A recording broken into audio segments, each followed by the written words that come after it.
« 9 février 1943, rafle de la rue Sainte-Catherine.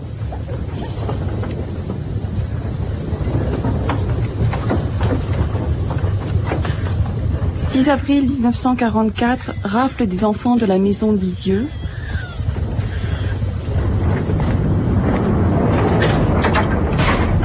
11 août 1944, déportation de 600 juifs et résistants dans le dernier train parti de Lyon à destination des camps de la mort. L'audience est ouverte. Je demande au service d'ordre d'introduire l'accusé, s'il vous plaît. Le 11 mai 1987 s'ouvre devant la cour d'assises du Rhône le procès de Klaus Barbie, accusé de crimes contre l'humanité. 37 jours d'audience pour établir sa culpabilité. Alors, accusé, quels sont vos noms et prénoms? Altmann Klaus. Vous êtes né à quelle date, s'il vous plaît? 25 octobre 1913. 25 octobre 1913. À quel endroit? Bad Godesberg. À Bad Godesberg. Près de Bonn. Quelle est votre profession? Kaufmann. Commerçant. Commerçant. Et quel est votre domicile au moment de votre arrestation? La Passe. La Passe. Vous nous dites que vous vous appelez Altmann. Votre père s'appelait Barbie. Depuis quand utilisez-vous le patronyme de Altmann? Je suis nationalisé depuis le 3 octobre 1957 en 1955. 1957 en Bolivie sous les deux noms, Klaus Altmann et Klaus Barbie.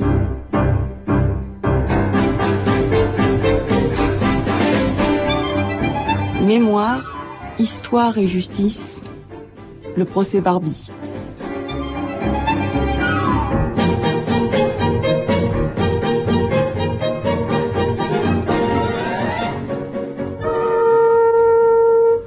« 9 février 1943, 86 personnes sont arrêtées par la Gestapo de Klaus Barbie, ici, au numéro 12 de la rue Sainte-Catherine à Lyon. 60 ans plus tard, une foule nombreuse était venue se souvenir. Nous nous devons un travail de mémoire en souvenir des victimes de cette barbarie orchestrée par les nazis et secondée par le gouvernement de Vichy. C'est pourquoi nous sommes réunis ici aujourd'hui. Au milieu des anonymes, Robert Badinter, l'ancien garde des Sceaux de François Mitterrand, a fait le déplacement pour la première fois. Son père, Simon Badinter, faisait partie des personnes déportées, mais jusque-là, ce souvenir était trop difficile à évoquer.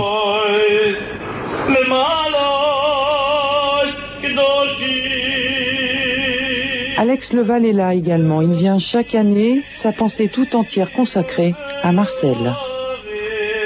Ah bah c'est une bonne fille.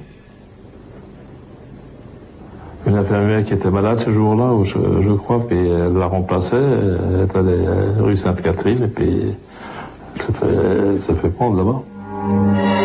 Marcel allait avoir 20 ans, elle faisait partie de l'œuvre de secours aux enfants, l'OSE, une association qui organisait la fuite des jeunes enfants juifs, souvent orphelins. Marcel sera déporté. Elle nous a écrit de Pithiviers et de Brune-la-Rolande, et après de Nancy. Mes très chers tous, je vous écris pour vous dire au revoir pour quelque temps, car je pars vers une destination inconnue tout à l'heure. Je pars le jour anniversaire de papa, et je sais que ça me portera bonheur. Marcel ne reviendra pas, seules 3 personnes survivront à la rafle de la rue Sainte-Catherine. Et de 8e audience du procès Barbie devant la cour d'assises du Rhône. Aujourd'hui, l'un des épisodes les plus dramatiques de l'histoire de la capitale de la résistance, la rafle de la rue Sainte-Catherine, le 9 février 1943.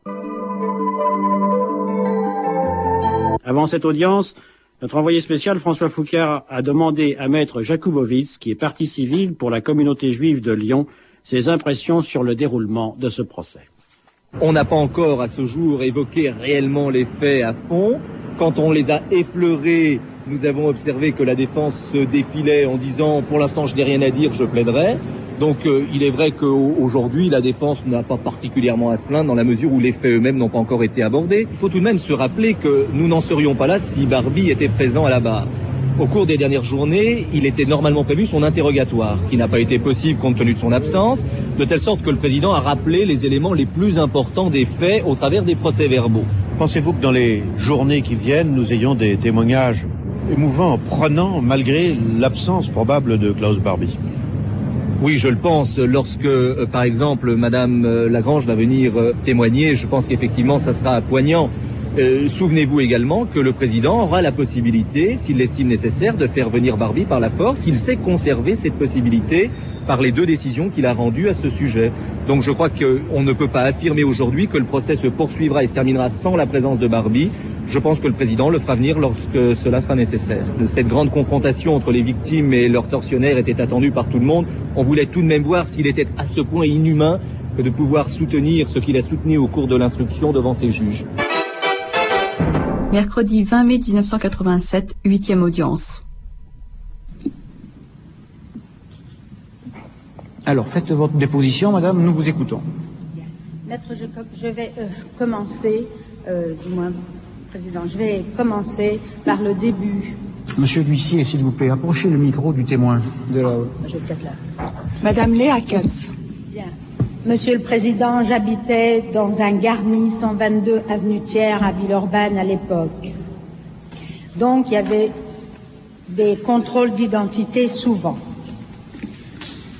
On est venu nous contrôler les papiers la veille et j'ai entendu que la police qui est venue simplement contrôler nos papiers allait contrôler le lendemain 13 quai Tilsit où il y avait pas mal de réfugiés israélites.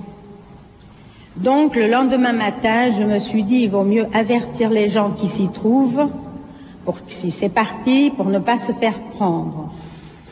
À ce moment-là, j'avais Monsieur Kaplan qui habitait à côté de chez nous, donc c'était un rabbin. Je suis allée le trouver et je lui ai demandé qu'il veuille bien dire quai Tilsit, comme quoi les gens qui ne restent pas, parce qu'il va y avoir une rafle.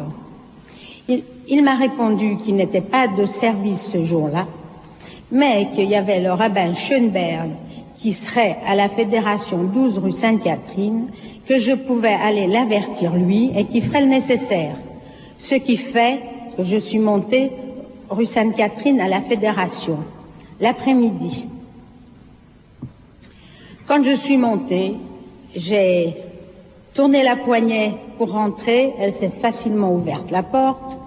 Face à moi, au fond, j'ai vu, je pense, 3 ou 4 personnes, donc des messieurs, qui étaient habillés en noir. Si ma mémoire est bonne, c'est habillé en cuir noir. Et donc, derrière la porte, il y avait un monsieur automatiquement. Quand j'ai ouvert, il a fermé la porte. Et je comprenais pas ce qui m'arrive. Ils m'ont dit « pas pire ». Alors j'ai commencé à dire en français « excusez-moi messieurs, je comprends pas. Je suis venu chercher un médecin pour ma mère qui est malade ». Alors on m'a répété « carte, pas pire ». Évidemment, il a fallu que je tende ma carte d'identité où il y avait marqué « tampon juif ». Alors ils ont dit en allemand « ah ». Noch ein jüdisches Kätzchen, ce que signifie, d'après ce que je sais, encore un petit chaton juif.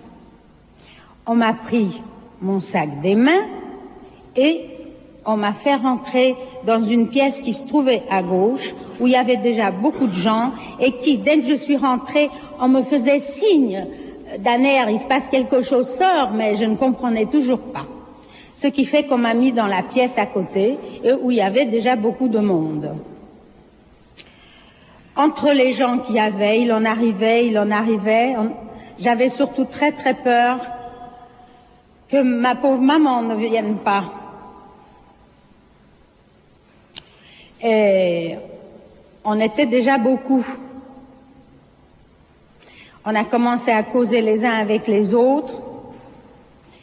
J'ai donc reconnu une jeune fille qui s'est avérée d'être de Roanne, et que j'ai vu son nom maintenant qui devait s'appeler Mademoiselle Rapoport, parce qu'elle avait une sœur pas loin de chez moi. J'ai vu d'autres demoiselles que je connaissais de nom. Je crois que c'était une Mademoiselle Leub et une Mademoiselle Veil qui devait être, qui habitaient à l'époque pas très loin de chez moi également. Et au fur et à mesure que le temps passait, il arrivait du monde. Je pense qu'il était déjà assez tard. Et on a commencé à évacuer les hommes. Il en est descendu et j'ai remarqué un monsieur grand avec une petite barbe blanche qui s'est mise vers la porte juste avant de descendre et qui a commencé à faire la prière. Et ça m'a beaucoup marqué. Ce qui fait que quand je suis sortie de cette rafle, j'ai su qui était ce monsieur. Il s'est avéré que c'était un monsieur Bloch que je ne connaissais pas auparavant. Donc, on a commencé par sortir les messieurs et on a commencé ensuite par sortir les dames. Alors, j'ai tenté ma chance et je me suis dit, ou on va me relâcher quand je le demanderai, ou on me déportera. Je suis donc allée vers un de ces messieurs qui étaient là et j'ai commencé à parler en français, bien sûr. Et je leur ai dit, écoutez, j'ai une maman malade, je suis venue chercher un médecin. Je ne savais pas ce qui m'arriverait ici.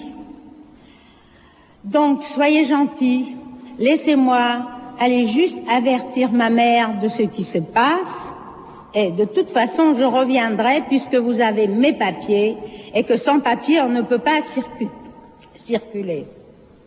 Alors, l'un, il m'a demandé, et où sont votre sac et vos papiers? Je lui ai dit, vous les avez ramassés, ils sont dans un tas. Alors, je ne sais pas ce qui s'est passé avec ce monsieur,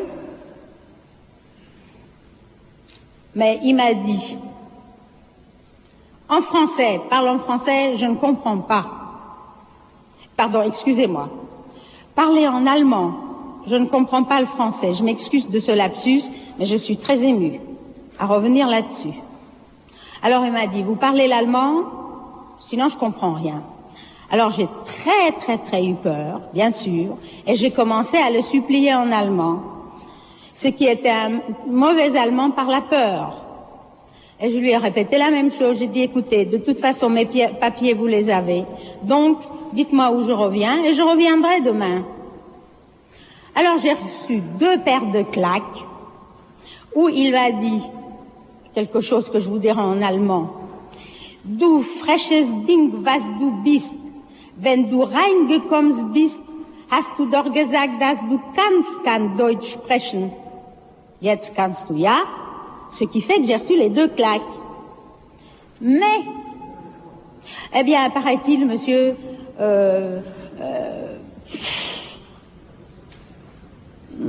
petite chose insolente ou quelque chose comme ça. En rentrant, tu as dit que tu sais pas parler allemand et maintenant, pour me supplier, tu le sais. Bien. Je peux vous dire que par terre, il y avait un tas de papiers qui jonchaient, ce que les gens ont dû jeter ou autre. Il a ramassé un timbre, étant donné qu'il m'a demandé si j'ai mon sac, mes papiers, de l'argent.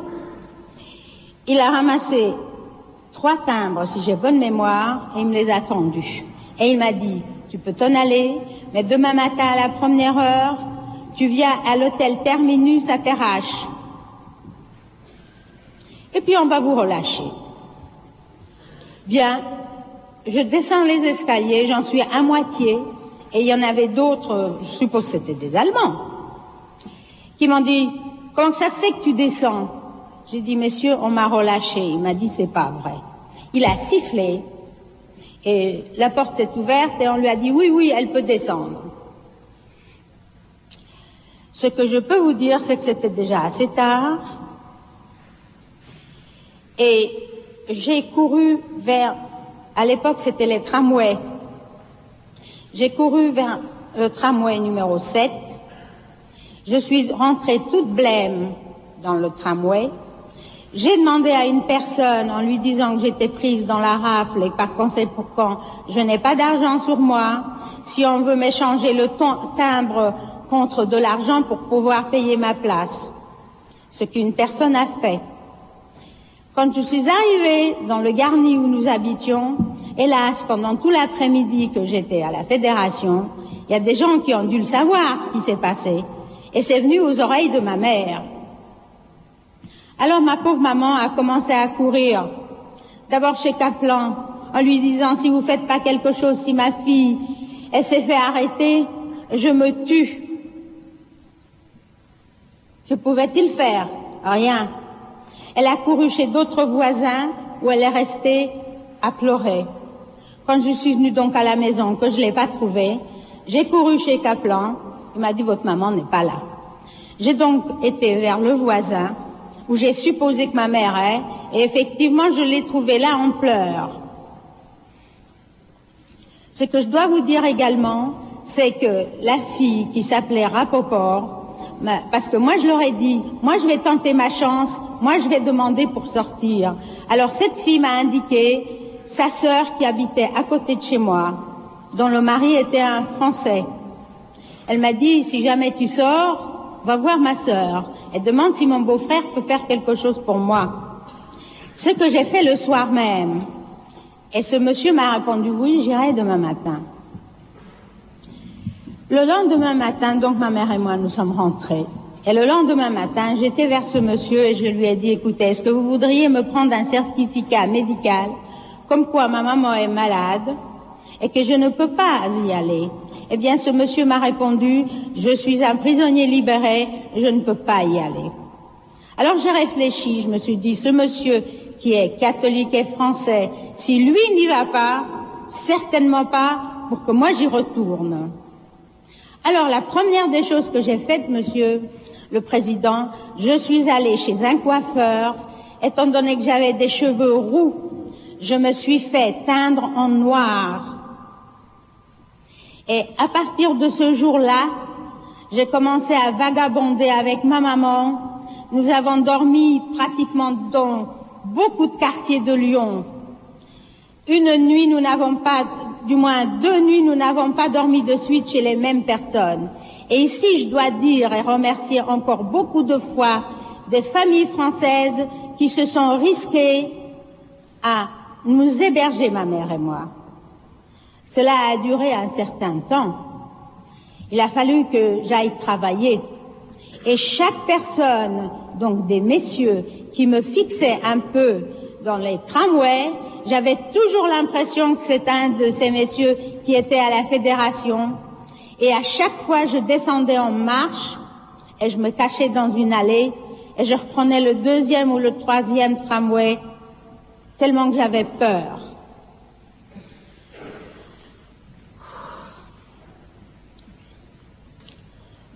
Je ne pouvais pas rester très longtemps sans les papiers et vagabonder pendant pas mal de mois chez des gens. Donc, on m'a conseillé d'aller ici rue Saint-Jean et de faire une déclaration véridique comme quoi les Allemands dans une rafle m'avaient pris mes papiers et que je demandais un récépissé, ce qui m'a été délivré.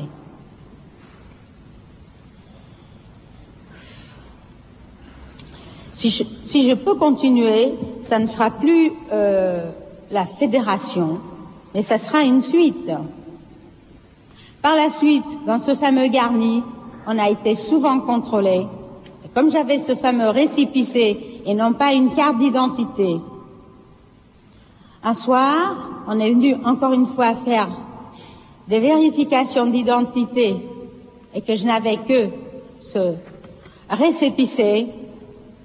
On m'a emmené à Villeurbanne, au commissariat, comme beaucoup d'autres gens qu'on a ramassés dans ce qu'on appelle un panier à salade.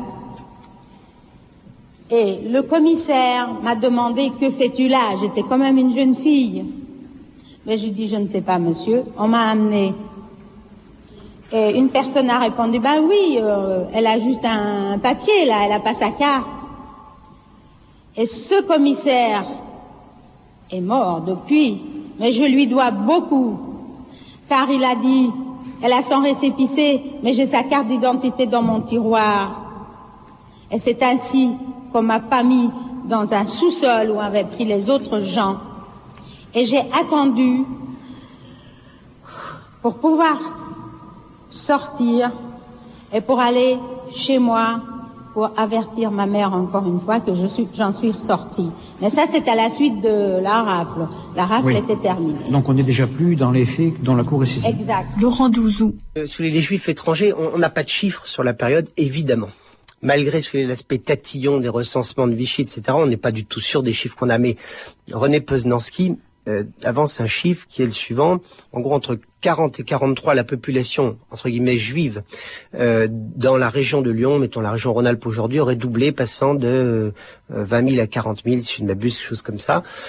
Donc on a un afflux de réfugiés, et ces réfugiés viennent à Lyon et dans sa région, et c'est vrai qu'il y a parmi eux beaucoup d'étrangers. Alors eux sont vraiment dans l'œil du cyclone, parce qu'ils cumulent deux handicaps. Le premier, c'est d'être juif. Le deuxième, c'est d'être étranger.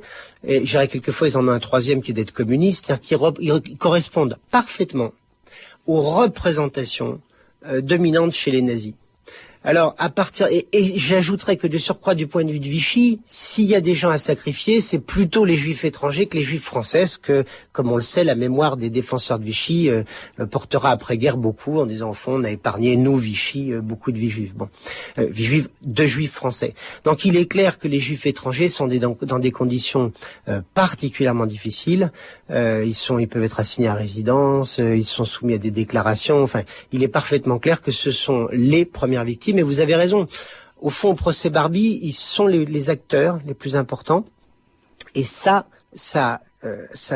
traduit une montée en puissance de la mémoire de ces minorités, puisqu'ils sont minoritaires, qu'on avait peu entendu jusqu'aux années 70 et qui petit à petit font entendre leur voix.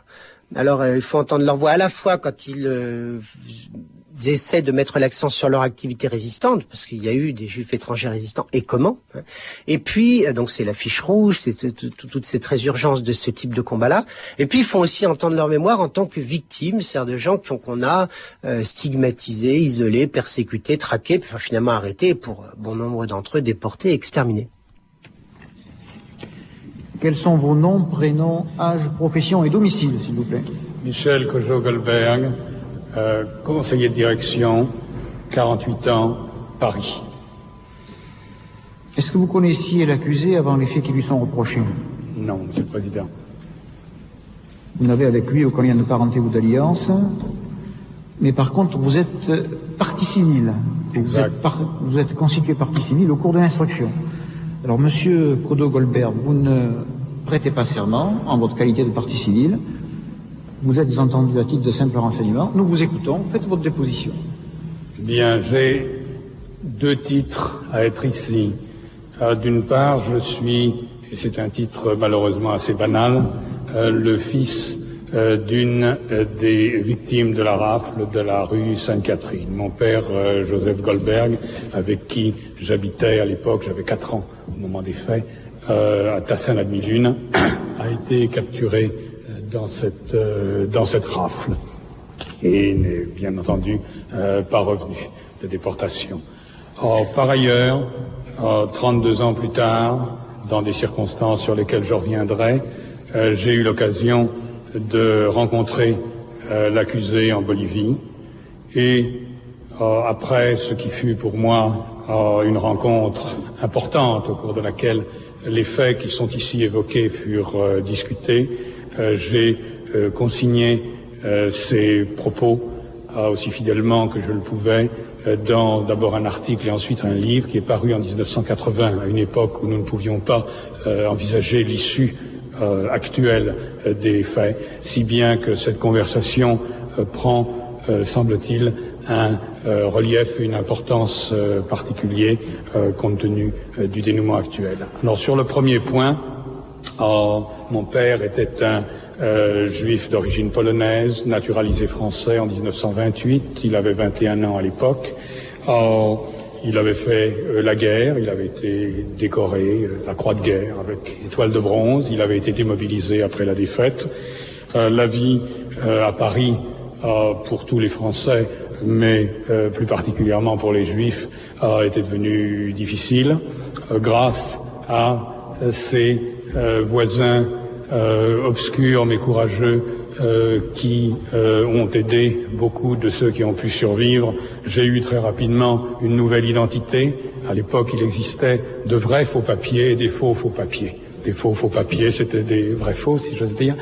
Les vrais faux papiers, c'était lorsque vous trouviez quelqu'un dont la composition familiale, dont un des membres de la famille ressemblait suffisamment en âge, en sexe et en couleur des yeux à vous-même, et il prétendait avoir perdu, enfin il vous permettait de vous procurer ailleurs, et je rends hommage ici à Charles Colneau qui m'a laissé très rapidement avoir l'identité de son petit-fils. J'étais couvert, mais mes parents ne l'étaient pas.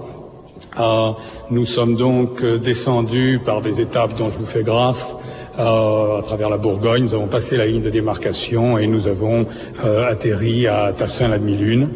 Et puis mon père était bénévole dans ces services d'entraide juive qui étaient rue Sainte-Catherine, et ma mère, et moi bien sûr, mais même ma mère l'a ignoré jusque très récemment. Il ne s'en était pas ouvert à nous, ce qui me paraît au fond prudent. Je ne savais même pas que j'étais juif, je ne savais pas non plus ce que c'était qu'un juif.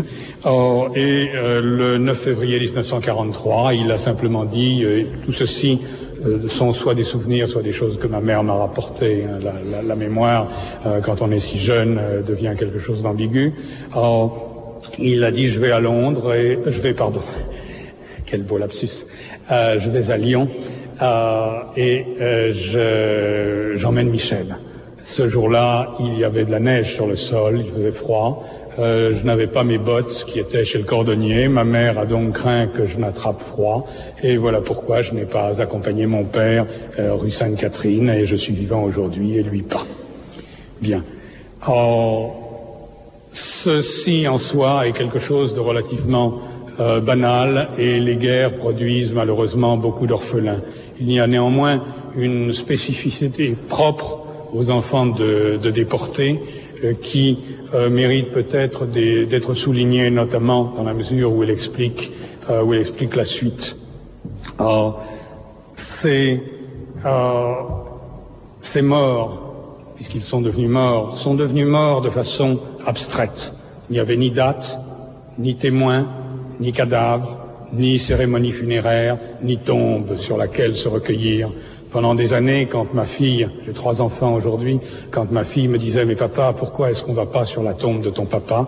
Je n'osais pas lui dire parce que je ne voulais pas déverser sur elle des faits qui avaient été déversés sur moi et pour cause, à un âge où ça m'avait incontestablement affecté de façon majeure.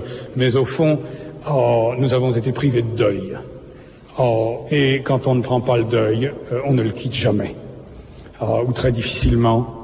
Et dans une certaine mesure, je dois dire que ce procès, pour moi, à titre individuel et peut-être aussi pour d'autres, c'est une façon de rendre hommage à ces morts qui n'avaient pas d'identité, qui gênaient beaucoup, notamment dans les années qui ont immédiatement suivi la guerre, et qu'on a soit escamoté, soit groupé ensemble dans un chiffre finalement effrayant et abstrait qui ne signifie rien, 6 millions. L'un des mérites de ce procès, non des moindres, aura été de permettre de faire revivre les noms de certaines des victimes qui ont existé, parce que s'ils n'ont pas existé, qui sommes-nous, nous? Donc, cette spécificité de ces morts sans deuil, de ces morts intellectuelles, a certainement affecté, je connais suffisamment de gens, dans mon cas, tous ceux qui ont été soumis. Si bien que 30 ans plus tard, 32 ans plus tard, alors que j'étais marié, père de 3 enfants et directeur d'une filiale sud-américaine de l'entreprise pour laquelle je travaillais alors, nous étions en 1974, j'ai appris que la Cour suprême de Bolivie, la Cour de Sucre, avait refusé la demande d'extradition de la France de Barbie. Et Cette décision a provoqué en moi des réactions que je n'imaginais pas, de colère, de frustration, un tel sentiment de déni de justice, d'iniquité, que je me suis résolu, à l'époque en tout cas, quelque fou que cela puisse sembler, pour quelqu'un qui était déjà un homme mûr, de le rencontrer pour le tuer. J'ai donc conçu ce projet en 1974. J'ai fait 2 voyages en Bolivie, un voyage fin 74 qui était un voyage de reconnaissance et un voyage à Pâques 75 où j'ai effectivement rencontré l'accusé, non par plaisir, mais parce que je disposais de photos, effectivement, que je m'étais procuré à l'agence Gamma à Paris. Mais c'est bien difficile d'entreprendre quelque chose comme ça, à quoi je n'étais manifestement pas préparé, simplement sur photo. Donc j'avais besoin d'identifier mon homme de façon certaine, si bien que, par des étapes sur lesquelles je reviendrai si vous voulez, mais je ne souhaite pas être trop long, me faisant passer pour un journaliste, je l'ai rencontré, un journaliste sans complaisance, et nous avons bavardé une petite heure des faits qui sont aujourd'hui évoqués, et à nouveau cette histoire que j'ai mise sur le papier, chacun s'exprime comme il peut, a été publiée par Le Point en 79, puis dans un livre par Hachette Littérature en 1980. Ce livre est aujourd'hui épuisé. Il porte, si ma mémoire est exacte, comme remarque liminaire, quelque chose du style: ce livre n'est ni un récit ni un roman, mais un mélange des deux, sauf pour les événements, pour la rencontre avec Barbie et l'incident Nantébé, qui présente un certain intérêt historique où les faits ont été scrupuleusement respectés. Et puis, sinon, etc. Et le reste est effectivement un mélange d'imaginaire. Mais pour le chapitre 6 de mon livre, au risque de de sacrifier la littérature, j'ai essayé de respecter autant que possible ce qui s'était dit pendant cette petite heure. Alors, à nouveau, je crois qu'on n'est pas autorisé à lire, donc je suis obligé de faire appel à ma mémoire. Les choses qui me paraissent importantes par rapport à notre débat ici: Barbie était libre, il était même libre de tout souci juridique, puisque il n'y avait désormais plus aucun recours. Et il avait, au fond, c'était un petit peu comme si, bénéficiant de la protection officielle d'un État souverain, un petit morceau du Troisième Reich était encore en vie. Enfin, il se promenait, il n'était pas d'accès, l'accès n'était pas très facile, il n'était pas non plus très compliqué. Manifestement, il était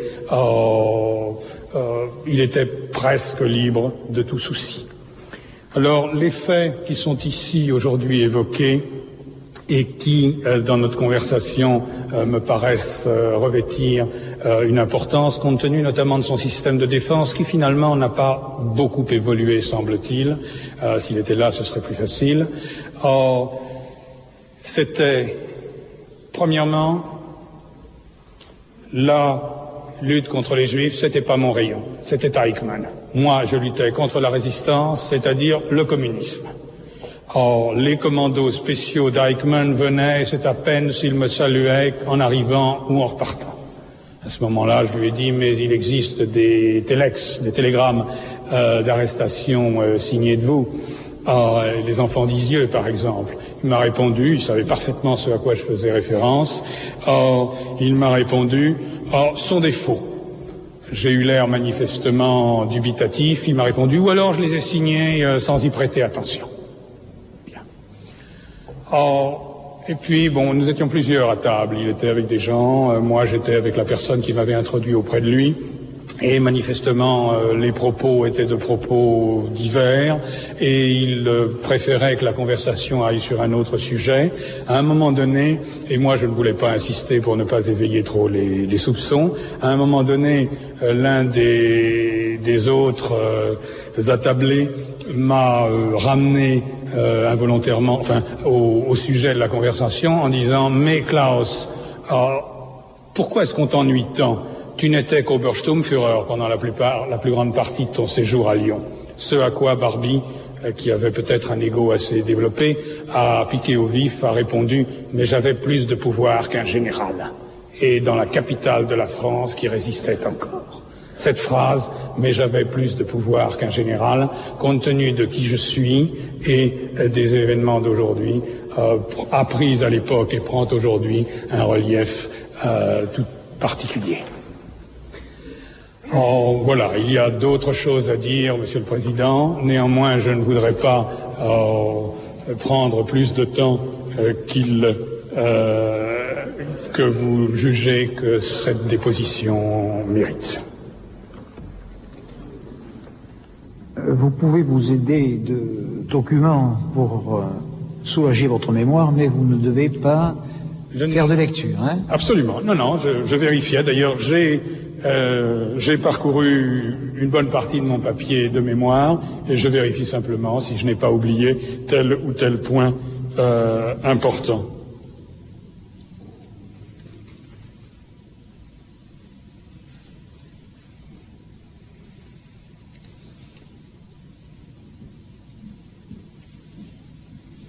Alors, il était clair aussi que Barbie, à La Paz, était une personnalité locale. Quand il est rentré dans le café où je l'ai rencontré, tous les gens aux tables, c'était une heure de grande consommation, si j'ose dire, tous les gens le saluaient, « Hola Klaus, ¿cómo estás ?» Il était une notabilité locale. Et il est clair aussi, au fond, qu'il s'est grandi en se parant de la gloire de Jean Moulin. Il a prétendu, au cours de cette conversation, par exemple, j'ai changé le cours de l'histoire en arrêtant Jean Moulin. 2 points d'interrogation de ma part, et son affirmation est à peu près la suivante. Il était si intelligent que s'il avait vécu, c'est lui, et non le général de Gaulle, qui aurait pris la tête de la France, et la France serait sans doute devenue communiste.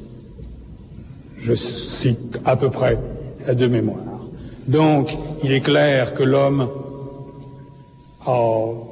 d'une part, arrangeait les choses comme cela lui convenait, mais d'autre part, se grandissait, se parait de la gloire de sa victime, et se grandissait de la sorte. Bien. Alors avait-il autant de pouvoir qu'un général? Je n'en sais rien, nous entendrons sans doute d'autres dépositions ici qui le diront, mais il est clair qu'à son comportement alors, aux choses qu'il disait, il avait pas mal d'autonomie de décision.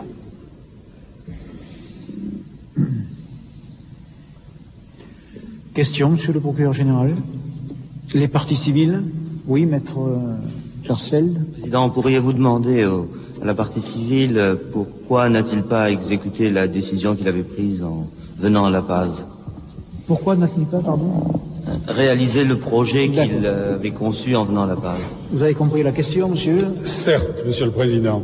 Alors, bon, la première question dans l'ordre logique, c'est pourquoi vouloir le faire, encore qu'elle soit peut-être évidente, mais il y a un ou deux éléments qui ne sont pas si évidents que ça. Pour moi, c'était le seul élément identifiable dans la chaîne qui avait conduit mon père et tant d'autres de Lyon à Auschwitz. C'était le seul que je connaissais. Il était le chef de la Gestapo à l'époque. J'ignorais, il me paraissait incontestable que sa responsabilité était engagée. J'ignorais à l'époque s'il était ou non présent sur les lieux, mais à mes yeux, ça n'avait pas d'importance. Il me paraissait impensable qu'une action de cette nature soit, surtout dans une hiérarchie comme celle du Troisième Reich, soit engagée sans lui. Donc il était le seul point identifiable. Or, d'autre part, son impunité proclamée me paraissait être une insulte à la mémoire de ses victimes. Un pied de nez aux survivants et un pied de nez à la France, incontestablement. Au fond, je n'avais pas accompagné mon père à Auschwitz. C'est quelque chose qui me suivra pendant des années et j'éprouvais le besoin de faire quelque chose. Je n'avais pas, si j'avais mené mon projet à bien, je n'avais pas l'intention d'essayer de m'enfuir. L'idée de l'époque, on peut la juger comme on veut aujourd'hui, c'était si on ne peut pas juger Barbie, ce que je considérais objectivement comme préférable. Si on ne peut pas juger Barbie, eh bien on me jugera moi. Bien. Alors, ensuite, J'ai passé une petite semaine à La Paz quand même pour trouver notre homme et voir comment la chose pouvait se dérouler, et puis je l'ai rencontré. Et il y a deux éléments qui ont été pour moi très démotivants. Le premier, dont je ne peux pas apporter la preuve, mais qui était ma conviction intime à l'époque, qu'il est encore aujourd'hui, c'était qu'à l'époque, nous étions en 75, la France, dans ses démarches, s'y était prise avec suffisamment de maladresse pour ne pas aboutir. Or, à l'époque, il me semblait qu'elle n'était au fond pas prête à faire ce qu'elle est prête à faire aujourd'hui, c'est-à-dire à regarder le passé en face, avec ses gloires et ses hontes, et deux ou trois incidents précis sur lesquels on peut revenir m'avaient convaincu du fait que, véritablement, à l'époque, on n'avait pas envie de le récupérer, et à ce moment-là, en le faisant taire pour toujours, je rendais service à ceux-là même qui craignaient qu'il parle, même s'il n'a pas grand-chose à dire. Alors ça a été très démotivant. Et la seconde chose, n'oublions pas que je n'avais pas l'illusion d'avoir un mandat, ni du peuple juif, ni du peuple français pour faire quelque chose. J'allais résoudre un problème personnel et peut-être me soulager moi, et je considérais qu'il me devait bien ça, mais je savais que ça n'était pas aussi souhaitable que la justice, simplement la voie judiciaire était barrée. Alors, du moins le pensais-je sincèrement à l'époque. Donc, si je ne me considérais pas, je n'avais pas d'obligation, je n'étais pas en mission, et j'étais seul. Je l'ai rencontré, je l'ai trouvé méprisable, je l'ai trouvé plein de contradictions, je l'ai trouvé plutôt médiocre. Or, je n'ai pas ressenti la bouffée de haine dont j'avais besoin pour tirer. Et à partir de ce moment-là, j'étais dans une situation claire où il fallait que je la batte de sang-froid. Et j'imagine que nous sommes d'une race différente. Or, j'ai décidé de ne pas le faire. Je ne le haïssais pas assez à cette époque-là. Là, je tenais à venir. Là, je viens et c'était comme ça. Oui, bien pas. Pour la première fois, Robert Badinter est venu assister hier à la commémoration de la rafle de la rue Sainte-Catherine. Parmi ses victimes, Simon Badinter, le père de Robert, qui lui échappa de peu au sinistre coup de filet. Hier, personnalités et simples citoyens assistaient à cette cérémonie. C'est un combat qui n'est pas simplement un combat de la communauté juive, c'est un combat de chaque citoyen, de se souvenir et d'en tirer les conséquences pour l'avenir. Alain Jakubowicz, le président du CRIF, a également mis en garde contre les négationnistes. Nous pouvons aujourd'hui encore compter sur le témoignage des survivants, devant lesquels ces falsificateurs de l'histoire n'osent pas. Mais demain, ils oseront. C'est aujourd'hui qu'il nous faut agir, pas seulement lors des commémorations, pas seulement dans les prétoires, mais de partout dans la société. Madame Eva Gottlieb, s'il vous plaît.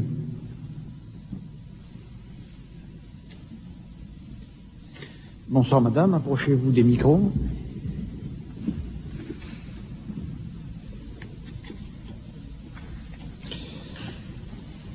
Vous nous dites, madame, votre nom, votre prénom, votre âge, votre profession et votre domicile, s'il vous plaît.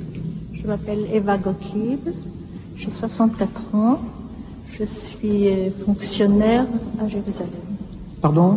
Fonctionnaire, je travaille au ministère des Affaires étrangères à Jérusalem. À Jérusalem? Oui. Est-ce que vous connaissiez l'accusé avant les faits qui lui sont reprochés? Non. Vous n'avez avec lui aucun lien de parenté ou d'alliance? Non, c'est le président. Par contre, madame, vous êtes partie civile, vous vous êtes constituée à l'audience, vous ne prêtez donc pas serment, nous vous entendons à titre de simple renseignement. Faites votre déposition, madame, nous vous écoutons. Je suis partie civile parce que ma mère a été déportée. Ma mère, elle travaillait à l'UGIF. Déjà plusieurs années auparavant, dès 1936, ma mère était sioniste, elle travaillait dans un comité qui s'appelait France-Palestine, qui s'occupait à la fois des relations avec ce qui est Israël maintenant, ça s'appelait la Palestine, et l'assistance aux juifs réfugiés, surtout les juifs réfugiés d'Allemagne et de Pologne. Après notre évacuation de Paris, après la conquête de Paris par les Allemands, la création de la zone libre, nous nous sommes repliés à Lyon. Et à Lyon, se sont retrouvés plusieurs des fonctionnaires de ce comité France-Palestine et d'un comité qui s'appelait CAR, le comité d'assistance aux réfugiés. Ils ont donc essayé de réorganiser les activités et ils se sont et ces activités donc ont repris au local du 12 rue Sainte-Catherine. Et après la création de l'UGIF par Vichy, avait imposé la centralisation de toutes les organisations juives sous un même toit qui s'appelait l'UGIF, donc Union générale des Israélites de France. Et ma mère a continué son travail et je venais de finir mes études à Lyon et je suis entrée aussi à l'UGIF comme assistante dactylo, suivant les besoins. Et évidemment, l'assistance devait s'adapter aux circonstances. Si avant la guerre, l'assistance consistait surtout en une aide financière ou en l'obtention de cartes de permis de séjour, de cartes de travail. Après la suppression de la zone libre, l'assistance a dû s'adapter aux circonstances, c'est-à-dire qu'en plus de l'assistance financière, on a été obligé également, pour permettre aux gens de vivre, de leur procurer une fausse identité française quand c'était plausible, c'est-à-dire quand les gens savaient assez bien le français, et sinon d'essayer ou de les planquer dans des campagnes plus isolées, ou même de leur faire passer la frontière vers la Suisse. Et à un certain moment, nous avions une fausse carte d'identité française, ma mère et moi, donc nous nous sommes séparés, nous n'habitions plus ensemble. Et ma mère habitait à une adresse et moi j'étais allée habiter chez ma sœur qui était déjà mariée à Lyon. Et un beau jour, le 9 février, j'étais arrivée à l'UGIF travailler, mais un peu plus tard que les heures d'ouverture, l'après-midi, au début de l'après-midi. Et quand j'ai ouvert la porte, j'ai compris que j'étais dans une souricière. Et des Allemands m'ont attiré vers l'intérieur, m'ont demandé mes cartes d'identité papyrnes. J'étais pas censée savoir l'allemand. Et alors j'ai fait comme si je ne comprenais pas. Ils m'ont demandé les papiers en français. Et ils se sont beaucoup étonnés que j'ai des papiers français. Ils m'ont demandé ce que j'étais venue faire là. Et je leur ai dit, ce qui était en partie vrai, j'étais venue y travailler, mais en même temps, j'étais venue aussi apporter une partition de musique à une jeune fille, Juliette Veil, qui a été déportée, qui travaillait à l'UGIF, qui était très musicienne, elle était au conservatoire de chant, et j'étais venue lui apporter une partition de Beethoven. Et j'ai raconté ça aux Allemands, et tout de suite, cette jeune fille, Juliette, s'est avancée pour confirmer. Et donc, quand je suis entrée, j'ai trouvé les Juifs étaient parqués dans une pièce à gauche. Régnait un silence de mort, ils étaient tous pétrifiés. Et les quelques personnes qui pouvaient passer pour françaises avaient été mises à droite. Je suis restée à peu près une cinquantaine de minutes. Il y a une scène assez déchirante à ce moment-là parce qu'une jeune femme est entrée et quand elle s'est vue prise dans une souricière, elle a pleuré, elle a imploré les Allemands. Elle leur a dit que déjà son mari avait été déporté, puis elle avait laissé un petit bébé de quelques mois seul à la maison. Elle avait demandé qu'on la laisse partir. Et un des Allemands a dit sur un ton extrêmement cynique en allemand, très très intéressant, ce que vous dites, vraiment très intéressant, très important. Et puis il a changé de ton, il lui a fait signe d'aller se mettre avec tout le monde. Et de temps en temps, les Allemands, dans une pièce du fond, faisaient entrer l'un ou l'autre des Juifs pour l'interroger, j'imagine. Au bout d'une cinquantaine de minutes, j'ai été relâchée, moi.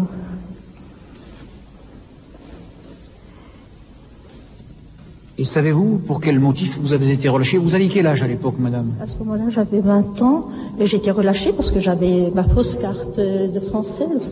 Et vous aviez l'excuse de la... Et je savais bien le français, évidemment, et j'avais... De la partition de musique. Oui.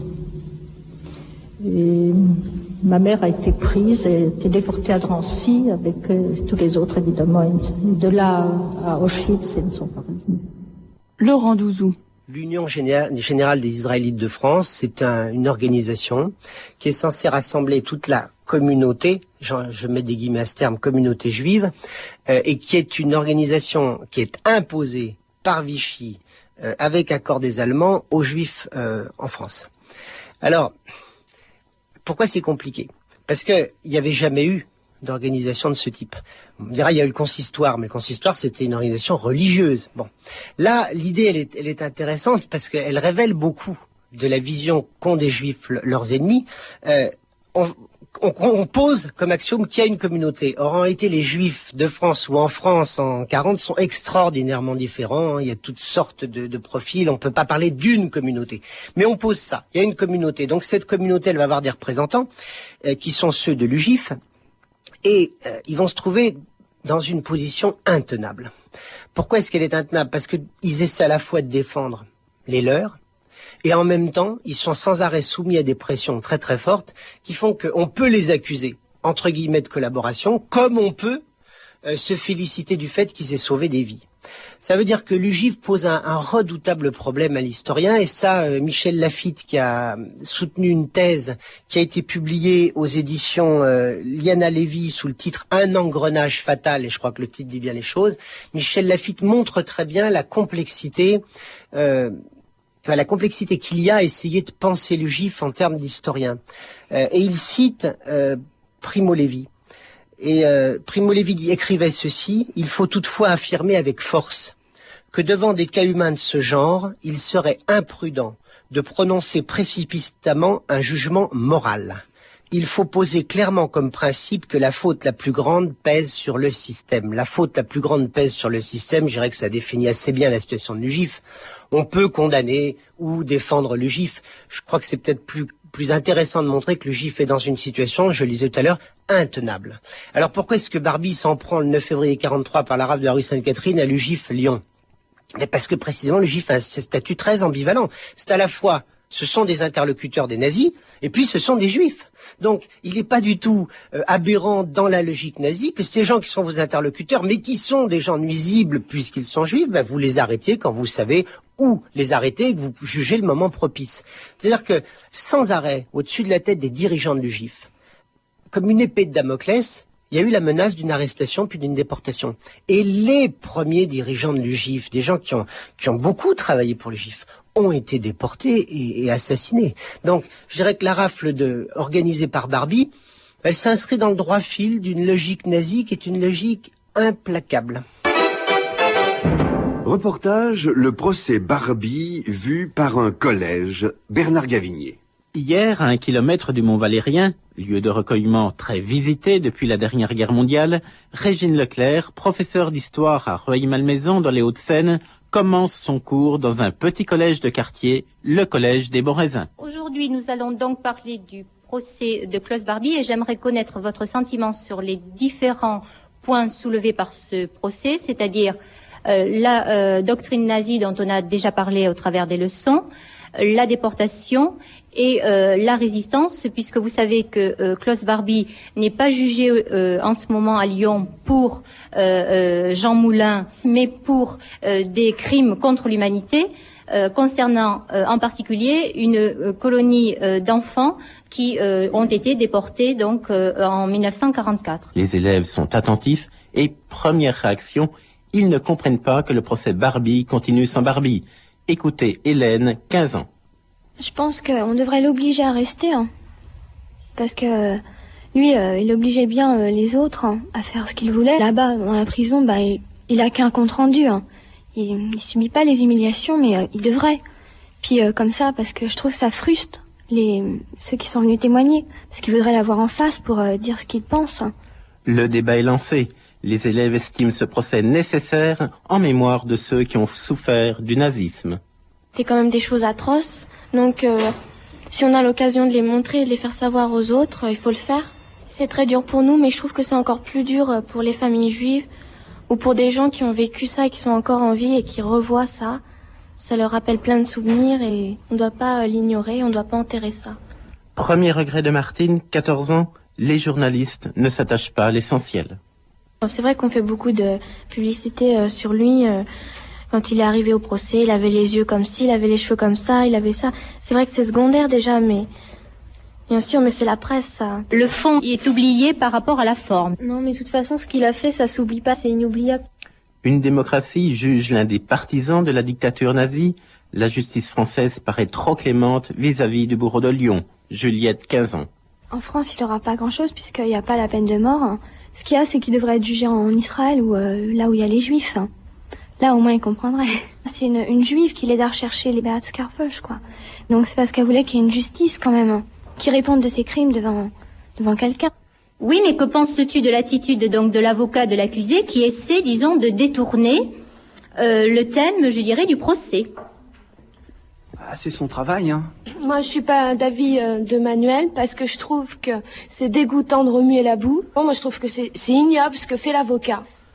Parce qu'il y a des gens, ils vont en souffrir. Ils vont se dire, mais qu'est-ce que c'est ça? On juge pour les déporter, et puis maintenant, ça y est, on passe sur les traites. Ça va pas. Moi, je pense que le procès, il a pas été détourné. Parce que si Barbie, il avait eu des choses à dire, mais il les aurait dites. Et s'il a abandonné le procès, c'est qu'il avait rien à dire, c'est tout. Plus de 40 ans après, la guerre, la résistance passionnent véritablement les collégiens. Bernard Gavinier, France Inter.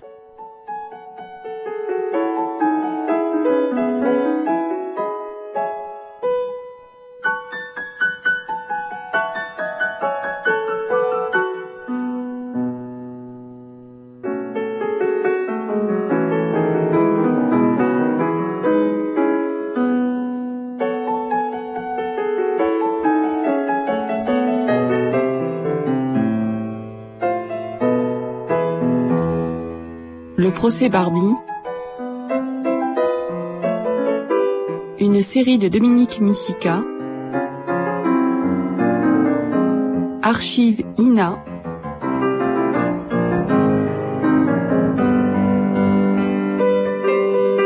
mixage Marie-Dominique Bougot et Anne Le Guéhennec,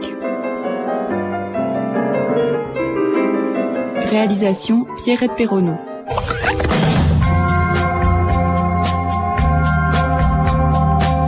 C'est l'été sur France Culture. Retrouvez tous nos programmes sur franceculture.com. Des sensations fortes, des horizons inédits, France Culture revêt les couleurs de mondes à redécouvrir le temps d'un été. Rotation dans les terres australes, chaque jour à 10h05, le voyage aux Caraïbes à 16h30, et la nuit venue, du Sahara au Ouzbékistan, de la Colombie à la Serbie ou l'Afghanistan, jusqu'aux mondes amérindiens, à l'écoute des tout premiers peuples d'Amérique du Nord, carnet de voyage à 22h30. Des mondes, à chaque fois singuliers, sur France Culture, du 26 juillet au 29 août.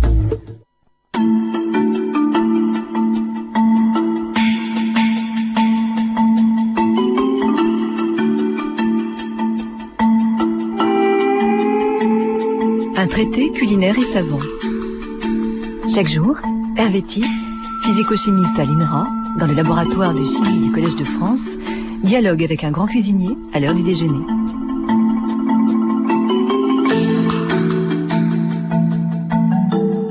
Bonjour à toutes et à tous, nous sommes aujourd'hui en compagnie de Pierre Gagnère. Pierre Gagnère, le chef du restaurant Pierre Gagnère à Paris, rue Balzac, dans le 8e, du restaurant Sketch à Londres. Bonjour Pierre.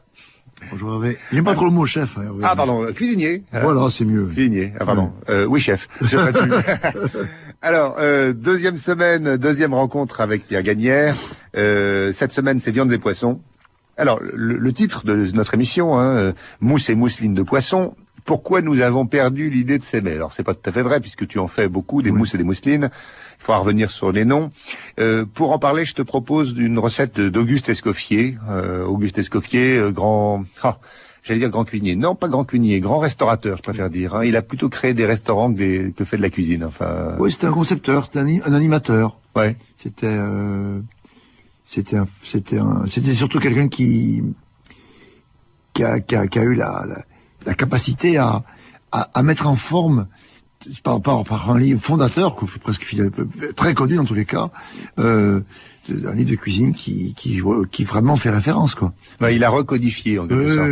Il faut des codifications périodiques. Il y avait eu celle de Marie-Antoine Carême, et puis il y a eu celle d'Escoffier. Absolument. Alors, je t'ai sélectionné, donc c'est une recette mousse et mousseline. Alors, je te la lis. Mousse et mousseline. Soit en chaud, soit en froid, la composition des mousses et des